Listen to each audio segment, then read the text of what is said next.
My name is Nicholas Weaver. I work for VMware. I've got a lot of content to compress down to a very, very small amount of time, so I'm going to go rather quickly. But first, about me. I work for VMware now. Previously, I worked for EMC, and I was a customer for a large period of my career. Here's my social media contact. If I don't get time to get to questions today, you can always ping me here, or if you're looking for a job. There's my plug for that. So what is VMware's vCloud hybrid service? Who here has heard of vCHS? It's a good amount of hands. Who here is a VMware customer? Awesome. First of all, thank you for being a VMware customer. We appreciate that. And really, when I talk about VMware's vCloud hybrid service, what I'm referring to is our new infrastructure as a service we're launching with VMware customers in mind. And the important thing about this is right now, if you run VMware infrastructure and you have workloads running on this infrastructure, you've got medical apps, you've got tools, things that you bet your career on in a lot of ways to run on VMware. And VMware's done a very, very good job. We have over 500,000 customers running our stuff. We want to be able to give you a place where you can go out to the public cloud with this. And so we're actually launching a public infrastructure as a service that will allow you to move your existing workloads over. We'll give you network connectivity to move things, have seamless connectivity, and give you common management, and better than that, one throat to choke as far as a support call.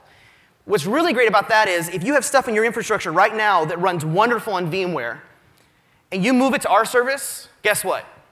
It's going to run the same way, same SLAs, same expectations, same tools, because it's built from the same cloud. So with that, what do I do? What do I have to do with this? My job is automation. So when you talk about automation, some people see it in different ways. This crowd is a little more savvy than most, I think, but some people think of automation as the dumb robot that's getting drunk and being effective. Your boss made you use it, but it's not very effective at what it does. Or they think of it as the other way, as the evil robot that's going to take over the world and dominate, and it's going to steal my job. And some people think of automation as just somebody trying to push a license.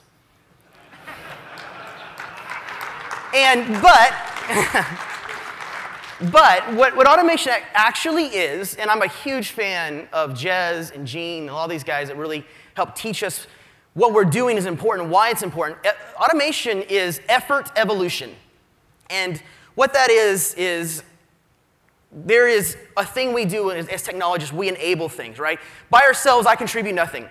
Technology brings no value, but I enable amazing things. And as I'm using my effort, tools and processes and all these amazing things that come about to make me better at what I do. And automation is one of those tools that makes me more powerful as a technologist. And so my job is to improve and evolve the effort inside VMware's hybrid cloud service for building, standing up, and configuring that public cloud for VMware. So why is automation important for vCHS? So what is the connection here? And it really comes down to this picture right here. It's a warehouse, right?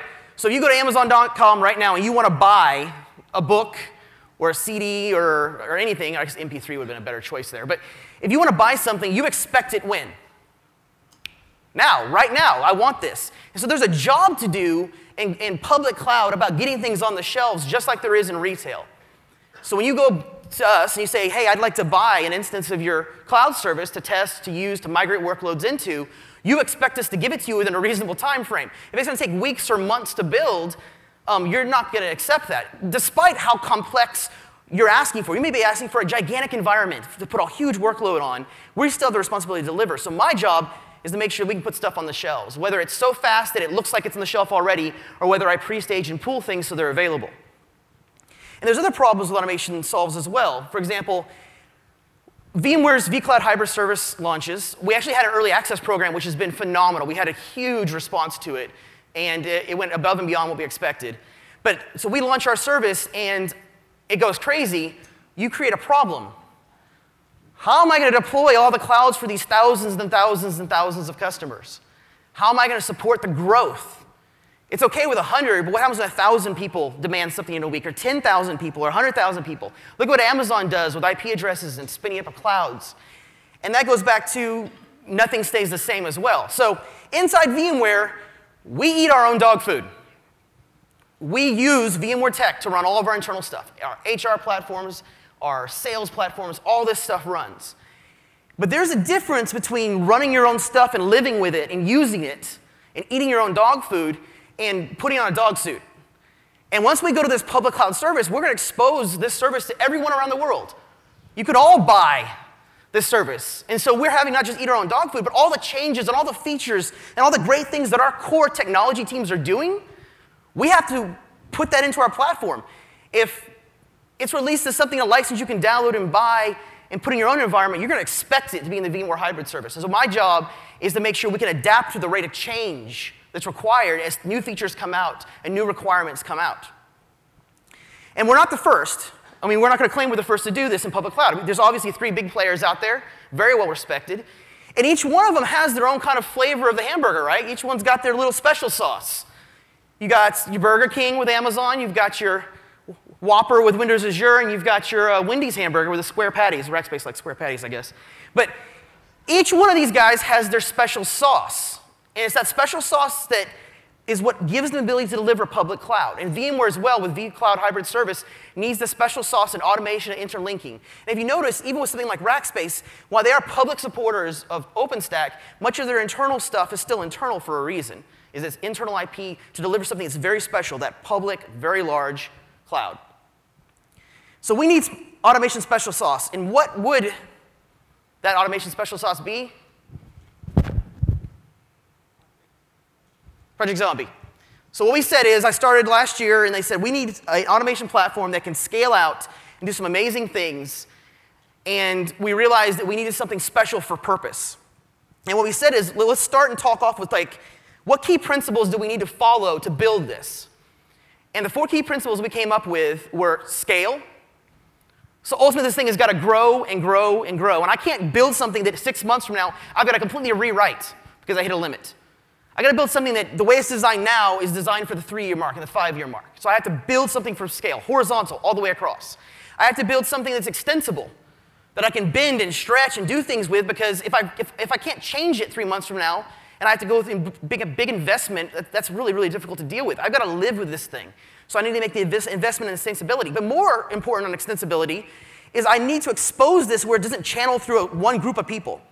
Like, if the way you use our Zombie platform internally is just through me or my team, that's ineffective. But if I build it the right way, then I enable operations, I enable other services teams, I enable everybody inside that group to use and utilize that tool. And that multiplies the benefit for everyone. The other thing is simplicity. I cannot build an automation platform where it takes 14 hours to do something and it took 10 hours to do it manually. That would suck, right? And so operations, if I give them something that's unusable, it's unwieldy, it's a beast, it's hard, they're going to look at me and say, you know what, I'll just do it myself if that's OK. And the next thing is resiliency. And Jez actually hit on resiliency a little bit with his Arnold Schwarzenegger posing picture, which I loved.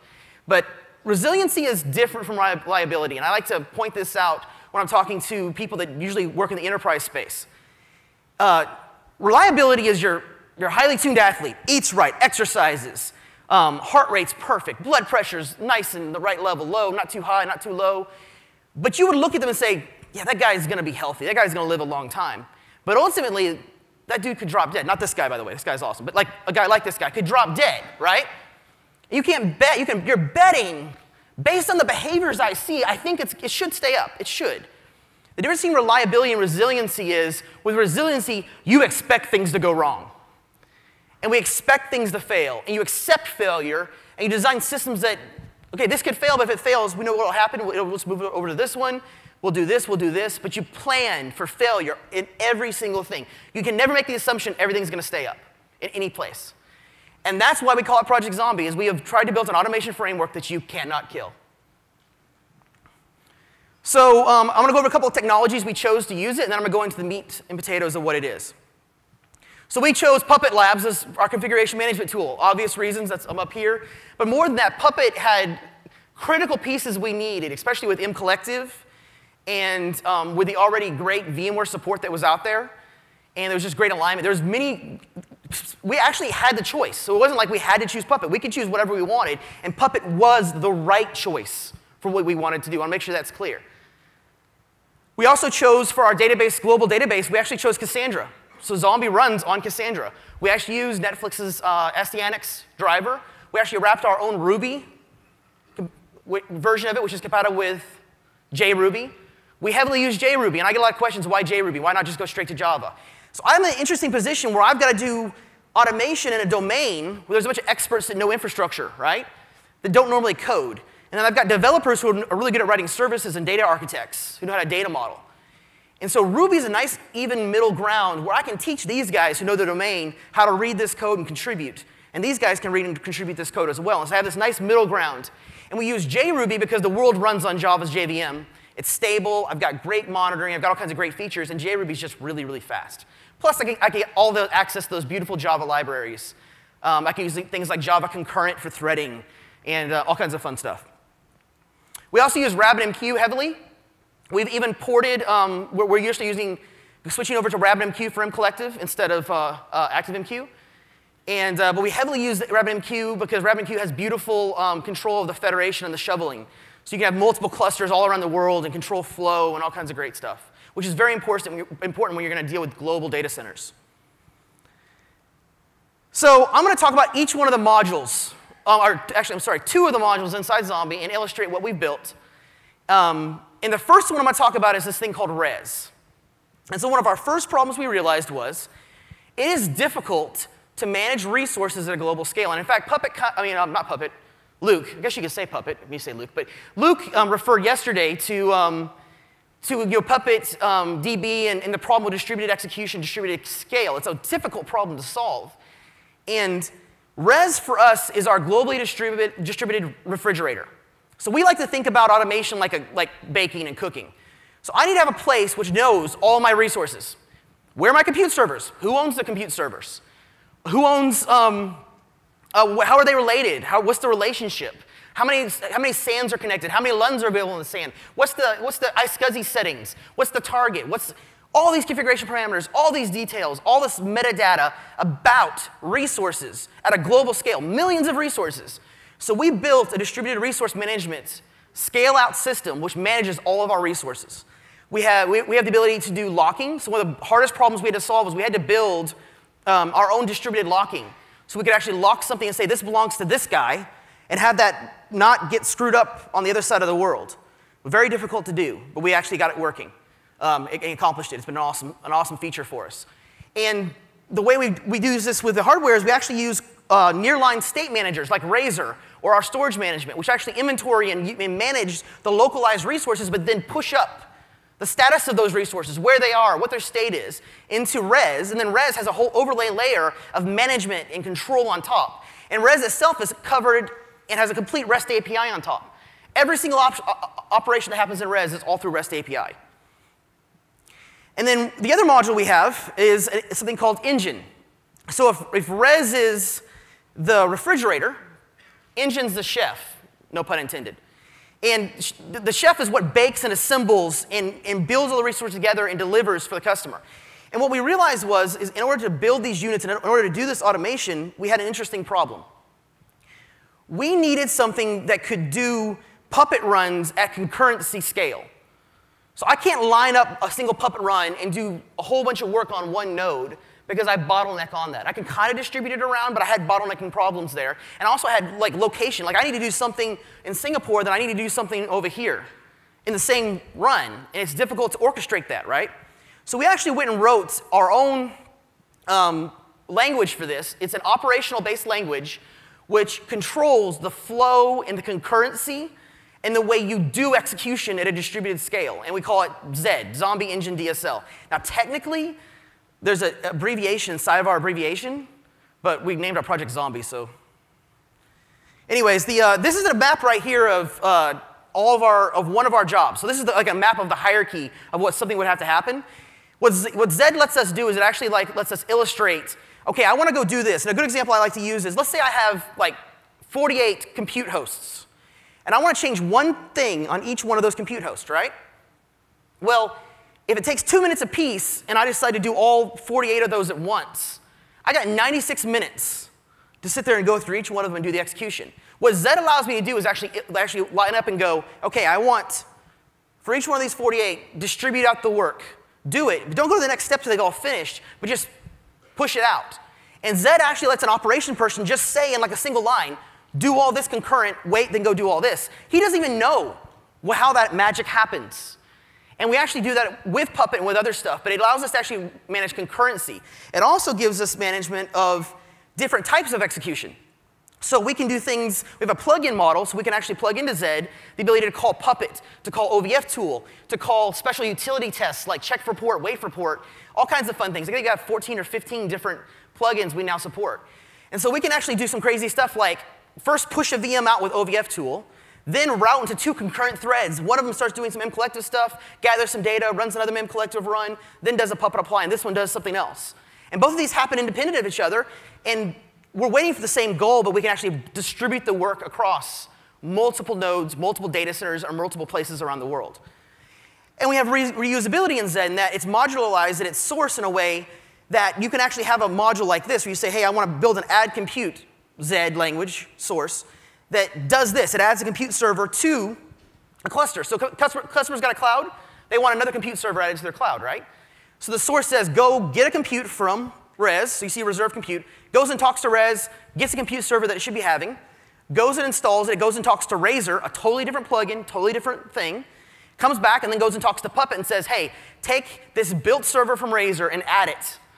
All of that right there happens in the same little source code inside Zed that an operations guy can write. So we added an operational language to allow concurrency and distributed execution without having to know Ruby, Java, all that kind of stuff, because that's all hidden underneath the scenes for them. The cool thing is reusability. So I can take that same thing, and let's say I want to make a replace compute. I can use the exact same little modules, the exact same Puppet code that's doing the add to cluster, and I just add a remove from cluster and unreserve the compute. Take the old one and put it back in the pool to be rebuilt. So the next guy can go grab it. So we have this really cool reusability of functionality inside of it. This is a map of how it actually works inside the engine. So what we do is the work comes in. So if you're an operations guy, you were to write some Zed code that does something, and you have your Puppet code inside the Zed code, go execute this on Puppet, and then go do this and go do this. You would load that up inside the engine. There's an API. You just load up your Zed code inside the engine. It shows up in the library as an action. And this action is available to be called immediately from the API. So you as an operations guy can build a routine, load it through an API, and that's an API endpoint you can now dynamically call. So you can say, add compute, and call it, and pass it, and then off it goes on our REST API. And our REST API completely horizontally scales. So what happens in that when you call that job that you loaded up is it creates an instance of that job, and that job gets pushed down, and we have 2 levels. We have the brokers, which is the B, and the processor. And a processor gets this work, and the processors also horizontally scale, and they take the work and they break it up. Okay, so for the first step, we've got to go do these 4 things. They're all supposed to happen on their own, and then it distributes it out. What's really cool is we've actually got location awareness with these jobs. So you can actually say, go to Dallas and change this server, go to Singapore and grab this block volume, and you can actually distribute across the world with this, because the processor adds location tagging and awareness and distributes it out all the way across. And when it arrives, the brokers in each location actually process the work. And we have the ability to actually type the processor to what kind of work it handles. For example, let's say I have an API there where I don't want to do more than 50 actions per second on. I don't want to overload this API. Where I can actually have brokers that bottleneck. Only these brokers can do this work, and I can bottleneck that they don't overload this API, and the work queues up nice and cleanly. The cool thing about this is that flow goes back and forth. The brokers do their work, and they respond. Processors work it some more. And because it's completely horizontally scalable, no processor or broker has to be in the chain. So you can have one processor start the work, one broker do something, another processor work it, another broker, another, and then it's just a big pool on both ends, completely horizontally scalable. So some cool things we do with Puppet, so one of our plugins in the brokers, basically we can just execute Puppet code. And we use currently 13 in-house Puppet modules. So we have a couple of them, a few of them are open source right now, our vSphere and our vShield networking. We have a whole bunch of vCloud Director. We've got some crazy ones that'll actually do stuff like standard switch to distributed switch migrations through Puppet. How many VMware guys know what that means? How many of you guys want that one? Hands are staying up. So for the hardcore VMware people, that's awesome. When the team did that, I actually think I did a backflip. That module is awesome. We have a whole bunch of modules, all of which we plan on open sourcing for you guys. In fact, if you're going to VMworld next year, please attend our session. But we use a total of 47 Puppet modules. So we have our own, but we use 47 Puppet modules, a bunch of community ones, and we contribute to the ones like the RabbitMQ and stuff. What's really interesting is we use Puppet inside Zombie to push stuff and do stuff, but we use Puppet outside Zombie to actually install and upgrade Zombie. So Zombie's kind of like in a little Puppet sandwich. Nice and neat. Anyways, we also do some interesting things with Puppet. So because we have the ability to, inside Zed, to call plugins for different types of stuff, I can actually use environments with mCollective, and I can actually stage things I want to happen, but not apply it. Go through iterations of doing processes, and then apply this. And then move on, stage stuff, and then apply it, which allows me to do sequencing.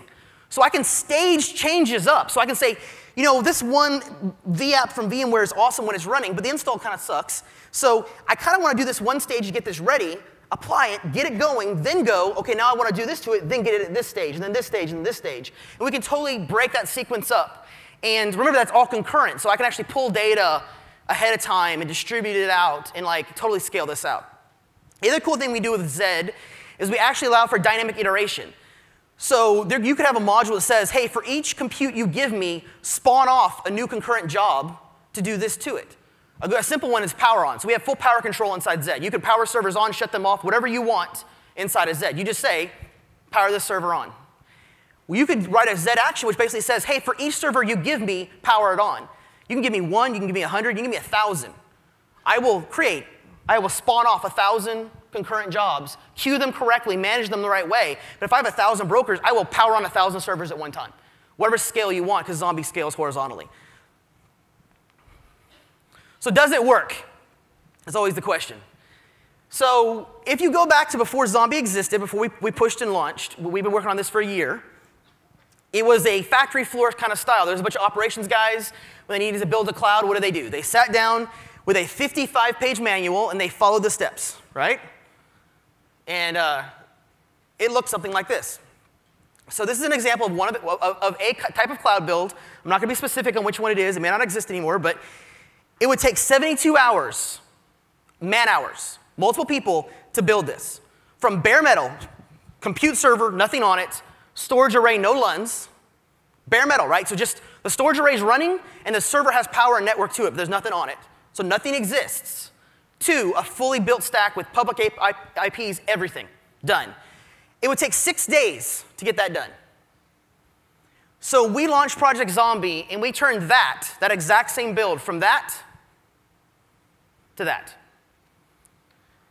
And we turned it from 6 days to 2.5 hours. And if you're good at math, take away 1.5 man hours, which, by the way, is primarily testing and little manual things that didn't have an API yet or something. So an hour and a half of like make sure it's good and change a couple little tiny things. Take away an hour and a half from 2.5 hours, we're doing the entire job run from call the API to it's complete, also available via API, 1 hour. What would take people, of the previous 6 days, it was about 4 to 5 days of manual effort. So we turned 4 to 5 days of human effort, which is mistake prone, which is difficult to do, into 1 hour of hands-off. Details for the nerds, it's over 120 individual tasks. There's actually more than 2,700 now. It's like, I believe it's 3,000. 3,000 distinct configuration items. That's 3,000 little pieces that somebody's got to type in a field and change a slider and touch a value and set a DNS address and flip a button and create a VM and deploy an OVA. That entire configuration is completely automated. So we do that right, or if we got it right, we do it the same every single time. And over 1,400 managed resources inside Puppet. And we actually added just recently the ability to actually dynamically size that. So we can actually, you can choose your flavor. For this cloud build, I want 6 servers, I want 3 LUNs, I want 7 servers, I want 20 LUNs. You can actually, from the API call, when you API call it to do the job, you pass in how big you want it to be, and that's what you get at the end.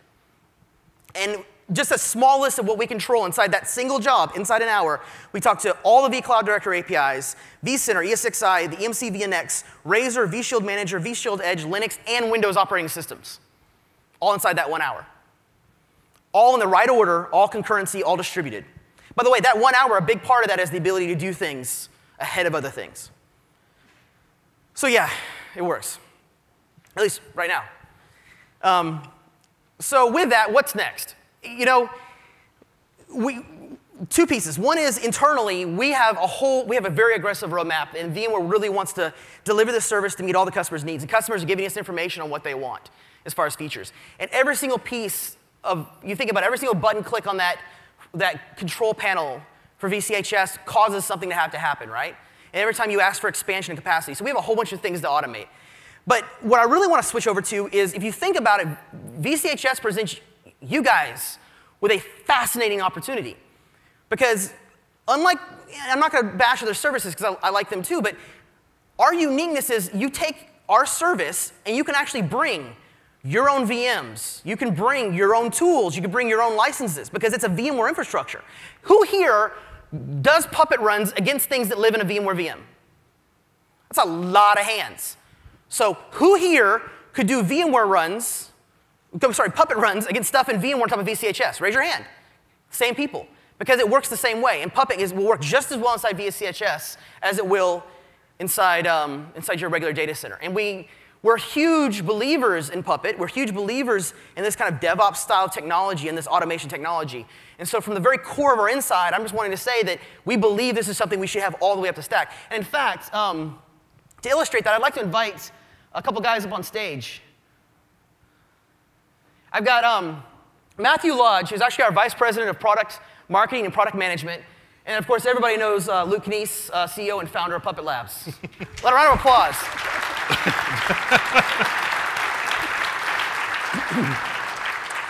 So Matthew, I thought it'd be interesting if you could tell us what's really special about vCHS, because there are quite a few of these public clouds, but obviously you guys are providing something that's a little bit different than the rest. Yeah, sure. So Nick did a great job for me there. He stole my thunder, talking about how you can bring along your existing applications, and that's really the big difference.